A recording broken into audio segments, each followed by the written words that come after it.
Now fasting 2 days कौन से 2 अयाम हैं जिनका अगर इंसान रोज़ा रखे तो 3 साल के गुनाह माफ़ हो जाते हैं. Yes, you heard me right. 3 साल के गुनाह माफ़ हो सकते हैं अगर हम 2 दिन का रोज़ा रखें. हदीस में क्या आता है? रसूलुल्लाह सल्लल्लाहु अलैहि वसल्लम फरमाया कि जो शख्स अरफा के दिन का रोज़ा रखता है, अल्लाह सुब्हानहू तआला उसके पिछले साल के और अगले आने वाले साल के तमाम गुनाह माफ़ कर देते हैं. कुछ उलमा ने कहा कि ये सगीरा गुनाहों की बात हो रही है, लेकिन स्टिल तमाम गुनाह माफ़ होने की बात हो रही है. और यौम आशूरा जो कि मुहर्रम में है, 10वीं मुहर्रम, जो शख्स यौम आशूरा को रोज़ा रखता है, अल्लाह ताला उसके पिछले 1 साल के गुनाह माफ़ कर देते हैं. तो मैं आपको एग्जांपल देता हूँ. अगर अभी 1441 चल रहा है तो जो शख्स अराफा का रोज़ा रखेगा उसके 1440 के गुनाह और 1442 के गुनाह माफ़ हो जाएंगे.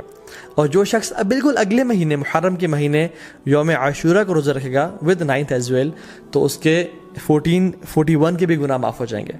तो 1440, 1441 एंड 1442 3 साल के सगीरा गुनाह अल्लाह ताला माफ़ कर देते हैं. And how amazing is that. Allah ताला बहाने दे रहे हैं हम लोगों को अपने गुनाह माफ़ करवाने के लिए, लेकिन हम में से है कोई जो आगे बढ़ के इन अपॉर्चुनिटीज़ को ग्रैब कर ले और अपने रब को वाकई में राज़ी कर ले.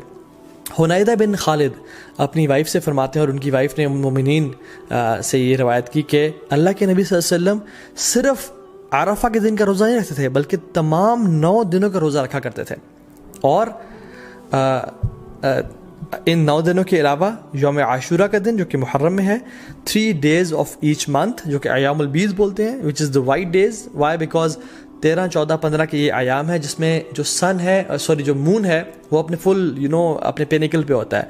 इट इज़ वाइट और रातें भी रोशनी की तरह होती हैं. So it is the white days which अयाम बीज.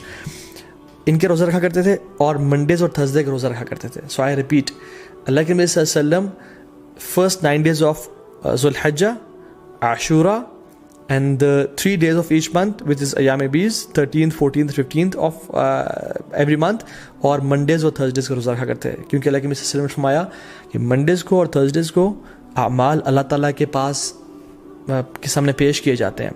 तो मैं चाहता हूँ कि मेरे अमाल इस हालत में पेश किए जाएँ कि मैं रोज़े की हालत में हूँ. और फिर एक और बात में आता है कि मंडे को रसूलुल्लाह सल्लल्लाहु अलैहि वसल्लम की विलादत हुई थी, पैदाइश हुई थी, तो वो इस खुशी में भी रोज़ा रखते थे. हज़रत आयशा फरमाती है कि एक और हदीस में आता है कि अल्लाह के नबी सल्लल्लाहु अलैहि वसल्लम पहले 9 दिन का रोज़ा नहीं रखा करते थे.